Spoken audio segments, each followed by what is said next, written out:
మండలంలోని విలువూరు గ్రామంలో రైస్ మిల్లులో ఎన్నికల అక్రమ మద్యం భారీ స్థాయిలో డంప్ చేసి ఉన్నారు. FST members NV Subrahmanyam, Y Srinivasulu, videographer భారత్కి సమాచారం రావడంతో ఆ రైస్ మిల్లులో తనిఖీ చేపట్టారు. ఈ తనిఖీల్లో 54 కేసుల మద్యం క్వార్టర్ బాటిళ్లు 2649 లభ్యమయ్యాయి. వీటి విలువ 4,05,000గా ఉంటుందని అధికారులు తెలిపారు. గ్రామానికి చెందిన వైసీపీ నాయకుడు చిర్రా రాజగోపాల్ రెడ్డి రైస్ మిల్లులో అటక మీద ఈ మద్యాన్ని దాచిపెట్టారు. అధికార పార్టీ నాయకులు ఎన్నికలకు ఈ మద్యాన్ని పంచేందుకు ప్రణాళిక వేశారు.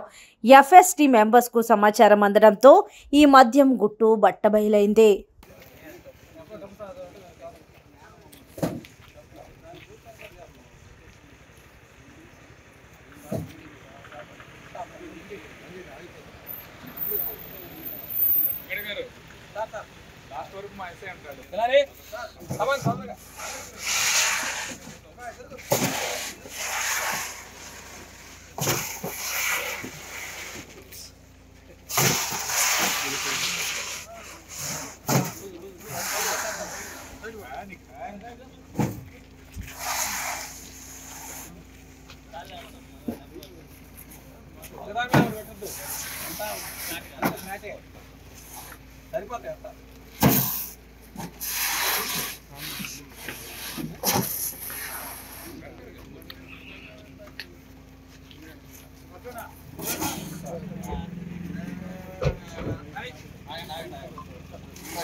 అయ్యేందుకు గోతాలు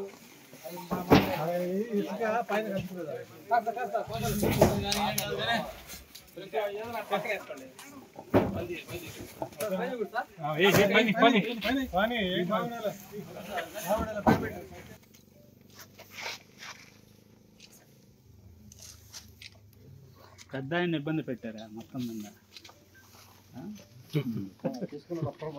చెమటలో ఎప్పుడు అంత